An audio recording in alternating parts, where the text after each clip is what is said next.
అండి ఇప్పుడు మీకు నేను హెల్దీ ఇడ్లీ చూపిస్తున్నాను. హెల్దీ ఇడ్లీ కోసం ఒక గ్లాస్ పొట్టు మినపప్పు తీసుకుంటున్నాను.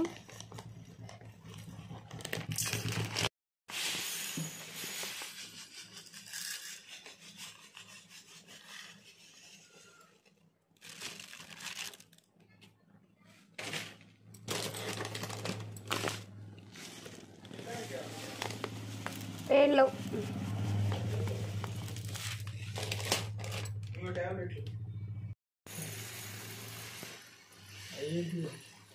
ఇడ్లీలో పోస్తున్నా. ఏంలో బంగారం అటు ఇటు పోయింది. ఇలా శుభ్రంగా కడిగి పెట్టుకోవాలి. 1 గ్లాస్ మినప్పప్పుకి 2 గ్లాసుల జొన్న రవ్వ. నేను రవ్వ తీసుకుంటున్నాను, మీరు జొన్నలున్న తీసుకోవచ్చు. జొన్న రవ్వ, 1 గ్లాసు పొట్టు మినపప్పు, 2 గ్లాసులు జొన్న రవ్వ.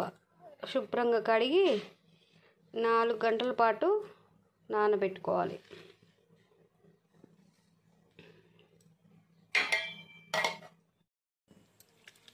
మన పప్పు రెడీ అయిపోయింది, నానిందన్నమాట.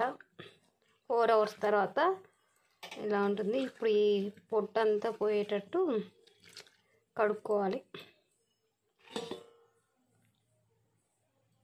రవ్వ కడుక్కొని వీటిని విడివిడిగా మిక్సీ చేసుకోవాలి, కలిపి కాదు, విడివిడిగా.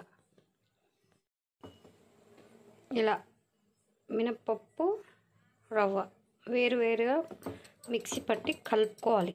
తర్వాత మూత పెట్టి ఓవర్ నైట్ ఉంచి రేపు ఉదయం ఇడ్లీలు వేసుకుంటే సూపర్గా వస్తాయి.